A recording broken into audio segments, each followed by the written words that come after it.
আসসালামু আলাইকুম সুপ্রিয় দর্শকবৃন্দ, আমরা চলে এসেছি একটা পুঁই শাকের জমিতে। তো সচরাচর আমাদের এলাকাতে এইরকম পুঁই শাক চাষ খুব একটা দেখা যায় না। আমরা যে জমিতে আসছি এখানে কিন্তু বাম্পার একটা পুঁই শাকের ফলন আমরা দেখতে পেয়েছি। তো এখানকার যে চাষি রয়েছে, সফল উদ্যোক্তা এবং চাষি, তার কাছ থেকে আজকে পুঁই শাকের পুরো ডিটেলটা আপনাদের দেওয়ার চেষ্টা করব এবং কীভাবে চাষ করবেন, পাশাপাশি আপনাদের পুঁই শাকের বাজারটা কেমন যাচ্ছে এবং কত টাকার বিক্রি শেষ পর্যন্ত করতে পারছেন এখানকার যে চাষি রয়েছে সে, মানে পুরো ডিটেলটা আমরা কিন্তু সেখান থেকে একটু সংগ্রহ করার চেষ্টা করব। তো আমরা কথা না বাড়িয়ে চলে যাব সেই চাষির কাছে। আসসালামু আলাইকুম। সালাম। তো আঙ্কেল করেই বলি নাকি? হ্যাঁ বলেন। আচ্ছা, যে আমরা আসছি আজকে আপনার এই যে পুঁইয়ের শাকের জমিতে, এটা আপনারা পুঁইয়ের শাক বলেন তো না? পুঁই শাক, হ্যাঁ। আচ্ছা, পুঁই শাকের জমিতে।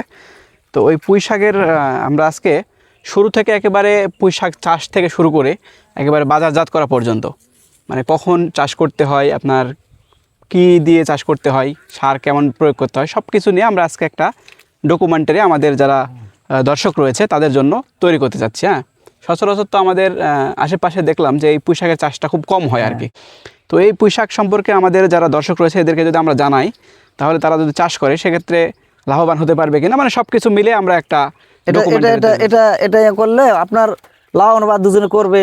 তো আমরা প্রথমেই জানতে চাবো যে আপনি কতখানি মাটিতে এটা চাষ করছেন? এটা আছে আমার মোটামুটি 8 কাঠা মাটি। 8 কাঠা, হ্যাঁ, মানে 33 শতকে বিঘা, সেই হিসাবে 8 কাঠা। 8 কাঠা। আচ্ছা, 8 কাঠা মাটিতে আপনি পুঁই শাক চাষ করছেন। এটা কি জাতের পুঁই শাক? এটা আছে সাদাটা। আচ্ছা আচ্ছা, এটা সাদা। আচ্ছা আচ্ছা। আর আরেকগুলো আছে সেখানে, ওই যে একটু লাল টাইপের না? হ্যাঁ হ্যাঁ, এটা আছে, এটা লালটা। আচ্ছা আচ্ছা, এটা লালটা। আমরা দেখতেছি যে সাদা এবং লাল দুই রকমের। এটা মোটা বেশি হয়। আচ্ছা আচ্ছা, এটা পাতা ছোট, মোটা বেশি হয়। এটা হচ্ছে আপনার এই 3 কাঠাতে মনে হয় দিয়েছেন ওটা, আর 5 কাঠা দিয়েছেন। আচ্ছা, এটার ফলন কি বেশি নাকি এটার ফলন বেশি হয়? ফলন বেশি এটার। আচ্ছা, এই সাদাটারই ফলন বেশি। এটা মনে করেন যে মোটা বেশি, এটা মোটা হয় একটু বেশি। এটা ফলন বেশি, এটা পাতা বড় হয়। এটার আবার আরেকটা সুবিধা আছে, আচ্ছা, এটার বিচি, এই যে বিচিটা ওঠানো হয়, এই বিচিটা বেশি হয়। আচ্ছা, আমরা যদি একটু বিচিটা দেখি, যে আমরা এখানে একটু বিচি দেখতেছি, হ্যাঁ, যে এই যে দেখেন এই যে বিচি আসছে কিন্তু, তাই না? এই যে, তো আপনাদের এই বিচিটা হবে থোকা থোকা। হ্যাঁ হ্যাঁ, এত মানে খুব বাদা বাদা হবে এখানে, বাদা বাদা হবে এখানে। এই বিচিটা যখন পাকা যাবে তখন উঠা নেব। আচ্ছা আচ্ছা, বিচিটা উঠাবে? হ্যাঁ, উঠা নিয়ে আপনার ওই মাটি দিয়ে ডলে এখানে শুকিয়ে নেব। আচ্ছা, বিচিটা শুকিয়ে নেব? হ্যাঁ, শুকিয়ে নেব। আচ্ছা আচ্ছা, এটা এখানে লাগানো হয় আপনার পুষ মাসে না? পুষ মাসে লাগানো হয়। আচ্ছা আচ্ছা, লাগা জমি দিয়ে এখানে বানের পরে উঠায় দেওয়া হয়। ও আচ্ছা, মানে প্রথমে নিচে থাকে? হ্যাঁ, নিচে আগে কাটে নেন? নেওয়ার পরে মাঝে মাঝে রেখে দেওয়া হয়, দিয়ে বান করে দেওয়া হয়। পরে যে বান করে দিলেন, মানে এটা বান করার উদ্দেশ্য হলো যে বীজটা নেবেন আপনার? এটা বিক্রি হয়, এটা 50 টাকা 60 টাকা কেজি এটা বিক্রি হয়। এটা তো বাজারে দেখে বিক্রি হয়, 50-60 টাকা। এটাও বিক্রি করেন? পাশাপাশি যে লাল যে বীজটা রয়েছে পাকার পরে, এটাও বিক্রি করেন? বিচিও বিক্রি হয়, আপনার গাছও বিক্রি। আমরা যেটি বুঝলাম যে আপনি পুঁই শাকও বিক্রি করতে পারেন, পাশাপাশি এই যে যখন আপনার ফলটা আসবে সেই ফলটাও বিক্রি হয়। তো মানে থেকে ওটা ভালো বিক্রি হয়। আচ্ছা, তাহলে এটা কি মাসে রোপণ করছেন বললেন? এটা আগুন মাসে। একটু দেখি, আপনার পুঁই শাকগুলো কিন্তু দারুণ ফলন দিচ্ছে, তাই না এখন পর্যন্ত? মানে আপনার তাহলে কয় মাস বিক্রি করতে পারলেন? আপনার মনে করেন যে কার্তিক মাস থেকে আগুন মাস থেকে শুরু। আচ্ছা আচ্ছা, আগুন, পৌষ, মাঘ, ফাল্গুন, চৈত, বৈশাখ, জ্যৈষ্ঠ, মনে করেন আবার সামনে মাঘ মাস পর্যন্ত, আগুন মাস পর্যন্ত। আগুন মাস পর্যন্ত চলবে? মানে এটা হচ্ছে তার মানে কয় মাস বিক্রি হলো তাহলে? যদি আমরা 5 মাস। 5 মাস, এটা রোপণের পর থেকে 5 মাস বিক্রি করতে পারলেন। তাহলে এই যে 8 কাঠা মাটিতে এখন পর্যন্ত কত টাকার বিক্রি করতে পারছেন? এটা এবার বাজার কম। আচ্ছা আচ্ছা, তারপরও মনে করেন এইগুলা ওই 10 কাঠা মাটি থাকলে 40-35-40 হাজার টাকা বিক্রি হয় না? তবে এবারকার বাজার খুব কম। আচ্ছা, এবারকার বাজার জাত খুব কম। আচ্ছা, তারপরেও কেমন এরকম কয়টি ডুগা কয় টাকা করে দাম? এটা 4টে ডুগা হলে প্রায় 1 কেজি পার কেজি। আচ্ছা, 1 কেজির দাম কত এখন?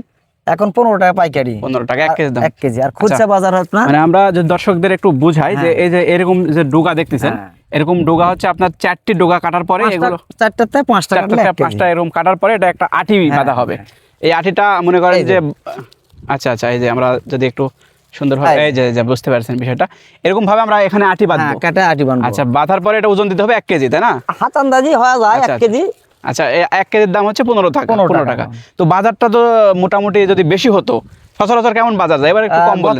আগা বছর বেচলাম 25-20 এরকম পাইকারি গেছে। তার মানে 20-25 টাকা গেলে তখন ভালো মানের একটা বাজার বলা যায়। আচ্ছা, তো এখন পর্যন্ত কত টাকার বিক্রি হলো? এবার বেশি হয় না, 1500 টাকা বিক্রি হয়েছে। 15,000 এর মধ্যে ফসল ছিল, কুমড় ছিল। ও মানে এটা উঠা দেওয়ার পর এটা কুমড় না, এর মধ্যে ছিল। ও ওই যে মানে কুমড়ের গাছ, বুঝতে পারছি যে আপনার এই যে কুমড়টা দিয়ে দিছেন, হ্যাঁ কুমড়টা পরে কেটে দেওয়ার পরে এটা আবার উঠা দিছেন। আচ্ছা বুঝতে পারছি, মানে এক মাসাতে দুইটা ফসল করছেন। করলে ছিল। আচ্ছা আচ্ছা করলেও ছিল এর মধ্যে। আচ্ছা আচ্ছা, তার মানে মোটামুটি ভালো। 3টা ফসল। এরপরেও তো এখন তো মনে করেন শেষ হয়নি এটা, না না, আরো তো চলবে, 3 মাস চলবে। আরো 3 মাস চলবে। তা 3 মাসে আরো কত টাকার বিক্রি হতে পারবে মানে আশা করা এই যাচ্ছে? জমির থেকে মোটামুটি 15 টাকা বিক্রি হবে, 15,000। 15,000 বিক্রি হয়েছে, আরো 15,000 হবে। হবে। আচ্ছা, তাহলে আমরা তার কারণ এটার হবে বিসি 60 টাকা কেজি বিক্রি হবে। ওই বিসিটা হ্যাঁ, বিসি 60 টাকা কেজি। আপনাদের কাঁচা। আমি যেটা জানি যে এই যে এটার বীজটাই হচ্ছে মেন আকর্ষণ, তাই না আপনাদের? এই বীজটা যখন বিক্রি হবে। আচ্ছা, তাহলে আমরা এখন প্রসেসটা জানবো যে প্রথমে রোপণের সময় মাঘ ফাল্গুন মাসে যখন রোপণ করবেন ওই সময়টাতে কিভাবে রোপণ করতে হয় এই বীজটা? এটা এর কোনো কঠিন অবস্থা, কোনো ইয়া লাগে না, আচ্ছা, যত্ন লাগে না। এটা মাটি ঠুক দিয়ে ভুরভুরা করে ওখানে বিছিয়ে দেখলে হয়ে যায়, ওখান থেকে গাছ উঠে ওখানে যাবে। গাছ হয়। আচ্ছা এটা এক ধরনের জংলা খেত, আর কোনো আচ্ছা আচ্ছা, প্রতিক্রিয়া কিছু লাগে না। এর কোনো তেমন কোনো না, না, প্রতিষেধক দেওয়া লাগে না। আচ্ছা, তাহলে হচ্ছে সার কেমন দিতে হয় এটা? সার কম দেওয়া হয়, কিন্তু এখানে দেওয়া হয় যে এক ধরনের মাজরা পোকা লাগে, মানে জাবড়ি পোকা লাগে। এই যে আমরা যদি একটু পাতাটা দেখি, এই যে নষ্ট, এই যে পাতাটা এই যে নষ্ট ফুটিয়ে ফুটি হলে এখানে বিক্রি হয় না। ও আচ্ছা, এই ফুটিটা যাতে না লাগে, এই না লাগার জন্য এই যে পাউডার ব্যবহার করা হয়। এটা কি পাউডার দিবেন এখানে? এটা এখানে দিছি শাইনিল পাউডার দেওয়া আছে। শাইনিল না? হ্যাঁ। আচ্ছা, আপনার জাস পাউডার আছে। আচ্ছা, এগুলো দিয়ে আপনি ইনিটাবের পাতা দেওয়া আছে। আচ্ছা আচ্ছা, মানে যাতে পোকাটা আক্রমণ করতে না পারে আপনার এই ইয়েতে। তো এটা কয়দিন পর পর উঠাতে হয়? এটা আপনার সপ্তাহে প্রতিদিনই কাটা পড়ে। প্রতিদিনই কাটেন একটু একটু? আচ্ছা, এখান থেকে কত কেজি হারভেস্ট করতে পারেন প্রতিদিন প্রায়? মনে করেন প্রথম এক সপ্তাহে 4 মণ, এই 8 থেকে 4 মণ, 3 মণ 4 মণ। তার মানে তো আমি যেটা বুঝলাম যে এখন প্রতিদিনই বিক্রি করা হয়। আচ্ছা, বাজার তো ভালো থাকলে তাহলে তো মোটামুটি দাম আসবে এটা। বাজার ভালো থাকলে যদি আমরা 15 টাকা কেজি যদি দেখি তাহলে তো হচ্ছে আপনার 600 টাকা মণ। 6 টাকা 100। আচ্ছা, 100 এটা, আচ্ছা 100 এর হিসাবে আপনারা বিক্রি করেন? মণ 100 এক। আচ্ছা আচ্ছা আচ্ছা, তাহলে যদি আমরা এই যে মানে মনের হিসাবটা যদি দেখি, 600 টাকা মন যদি না হয়, যদি 800 বা 1000 টাকা মন যদি বিক্রি করা যায় 20 থেকে 25 টাকা, তাহলে তো মেলা টাকার বিক্রি করা যাবে। 4 টাকার ডোকা মানে যে আপনার 4টা ডোকা 20 টাকা, 20 টাকা, মানে এখানে তো অসংখ্য ডোকা রয়েছে আপনার এই জমি। আপনার একটা ডোকা কাটলে আপনার হয়েছে 5টা 7টা, 1 2 3 4 5 6 7 8 9 10টা মানে এই যে আমরা দেখলাম যে এখানে একটি ডোকা কেটে দিয়েছেন না, দেওয়ার পর আরো এখান থেকে বের হচ্ছে। আচ্ছা, ফুল আসবে কবে, কখন থেকে? এখন থেকে আসবে 1 মাস পর। 1 মাস পর থেকে ফুল আসবে। ওই সময়টাতে 3 মাস থেকে ফুল আসবে। আচ্ছা, ওই সময়টাতে তো মনে হয় দেখতে আরো ভালো লাগবে জিনিসটা, এবং গোটাটাই ফুল হবে। ফুলের যখন এটা আসবে তখন আর মনে করেন কাতি মাসে আপনাদের উদ্দেশ্যে বলতেছি যে আমরা যখন এই জমিতে ফুল আসবে ওই সময়টাতে আমাদের এই আঙ্কেলকে নিয়ে আপনাদের জমিটা আবার পরিদর্শনে আসবো একদিন, তখন আপনাদের এই ফুলের যেই বিষয়টা সেটা কিন্তু পুরোপুরি আমরা দেখানোর চেষ্টা করব। তো আজকে আমরা শুধু এই যে চাষটা রয়েছে পুঁইশাক চাষ, এই চাষ সম্পর্কে একটু ধারণা আপনার দেওয়ার চেষ্টা করব। তো আমরা যে এখানে ছিলাম যে চাষ করার সময় প্রথমে মাটি দিয়ে একটু ঠুক দিয়ে ওখানে লাগিয়ে দিলে হয়ে গেল, তারপরে সার কতখানি দিতে হয়? সার বেশি লাগে না, এইখানে মাটিতে তো 7 কেজি 8 কেজি সার দিলাম। ডিএপি এগুলো ইনশাআল্লাহ ডিএপি ইউরিয়া মানে খুব বেশি লাগে না, অল্প অল্প দিয়ে গোড়া থেকে দিয়ে দিতে হয় না? এটা অল্প খরচে হয়। আচ্ছা, তো এটা হচ্ছে ছোটতে প্রথমে আগা কেটে নিলেন, তারপরে এখান থেকে কাটাও হয়, মাটিতেও কাটা হয়। আচ্ছা, মাটি ওটাই বললাম, করার পর শেষে উঠান হয়। এই যে জাংলাতে উঠানোর আগে প্রথমে কেটে নিলেন? হ্যাঁ, গোটা ভি ছিল লোড। আচ্ছা আচ্ছা আচ্ছা, তারপরে আবার এই যে এটা উঠে দিতে ছাড়া দেওয়া হলো, ছাড়া দেওয়ার মানে আমি যেটা বুঝলাম যে এই ফসলটা হচ্ছে মূলত ছোট থেকে বিক্রি, এখান থেকে মানে ছোট থেকে হতে হতে একেবারে মানে বীজ পর্যন্ত আর বিক্রি হবে। আচ্ছা, তার মানে খুব ভালো মানের একটা ফসল এটা, যদি কেউ করতে চায় এখানে তো কোনো তেমন কোনো মানে ক্ষতিকর ইয়েতে নাই না, মানে নষ্ট হয়ে যাবে বা যেমন যে একটা নষ্ট হয় যে পোকা, এই একটাই শুধু বেরামের, এটার জন্য যে জাস পাউডার আর হচ্ছে আপনার শাইনিল পাউডারটা দিলেই, জাস পাউডার ক্যাবরিট ডাব দেওয়া হয় বিভিন্ন। তো এইভাবে আপনার পরিচর্যাটা করতে হয় এটার। আচ্ছা, মোটামুটি বুঝতে পারলাম যে আপনার এই বিষয়টা। তো এটাতে তেমন কোনো আসলে বুঝতে পারছেন তেমন কোনো খরচ কম এবং খুব কঠিন বিষয় না, সাধারণভাবে শুধু একটু লাগিয়ে দিলে। তো আমরা এখন জানবো যে এই যে গাছগুলো দিছেন এগুলো কি এইভাবে দিছেন নাকি পুরোটা এইভাবে দিয়ে দিয়েছিলেন? পুরোটা ছিল। আচ্ছা আচ্ছা, এখানে পুরোটা ছিল, এখানে আমরা ছিল এখান থেকে আরো 3টা করে গাছ ছিল। ও আচ্ছা আচ্ছা আচ্ছা, এই 3টা গাছ কাটে দিয়ে একটা করে গাছ রেখে দিয়েছিলাম। তো এই যে আমরা যে গাছটা দেখতেছি প্রথম অবস্থায় কত দূর পর পর একটা করে গাছ দিয়েছে? 1 ফিট পর পর দেওয়া হয়েছিল। 1 ফিট পর পর।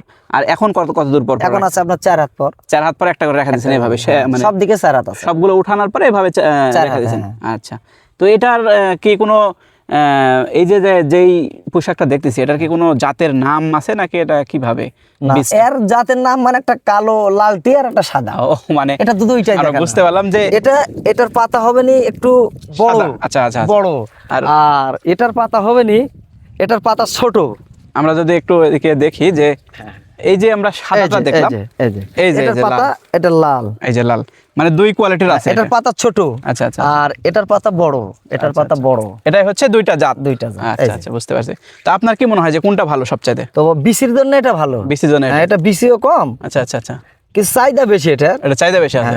আচ্ছা আচ্ছা, কিন্তু বিচি হয় না এটা। বিচি, আচ্ছা, বিচির জন্য এই সাদাটাই বেটার। আচ্ছা, তো এটা হচ্ছে আবার ড্যাপও বেশি এটা।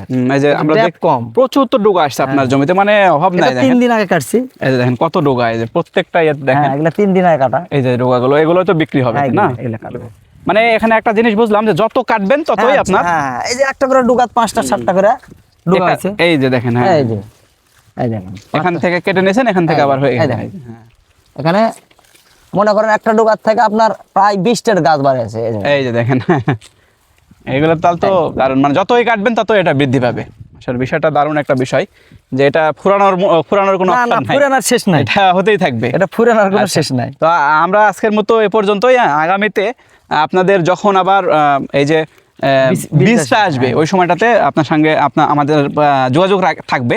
তো আমরা আসবো, তখন আবার দেখবো যে আসলে বীজটা কিরকম হয় এবং কত টাকা বিক্রি করতে পারেন, সেটাও আমরা জানার চেষ্টা করবো। দর্শক, তো আজকের মতো এই পর্যন্ত। আপনারা বুঝতে পারছেন যে আমরা আপনাদের আজকে শুধু এই যে পুঁইশাক চাষটা কেমন করতে হয়, কখন থেকে করতে হয় এবং কি পরিমাণে সার প্রয়োগ করতে হয়, বাজারটা কেমন, সব কিছু কিন্তু আজকে দেখানোর চেষ্টা করলাম। তো আগামীতে আপনারা আমাদের সঙ্গে থাকবেন। অবশ্যই এই পুঁইশাকের যখন বীজ আসবে, তখন আপনাদের কিন্তু মূল আকর্ষণ বীজ এই পুঁইশাকের। তো ওই পর্যন্ত আমাদের সঙ্গে থাকলে অবশ্যই আপনারা দেখতে পাবেন আমাদের এই আঙ্কেলের যেই বীজের বিষয়টা আমি দেখাবো, কিভাবে কি হয়, কিভাবে বিক্রি করা হয়, এই সিস্টেমটা পুরোটা ডিটেইলটা আবার দেখাবো। আচ্ছা, তো আজকের মতো ভালো থাকবেন। আসসালামু আলাইকুম।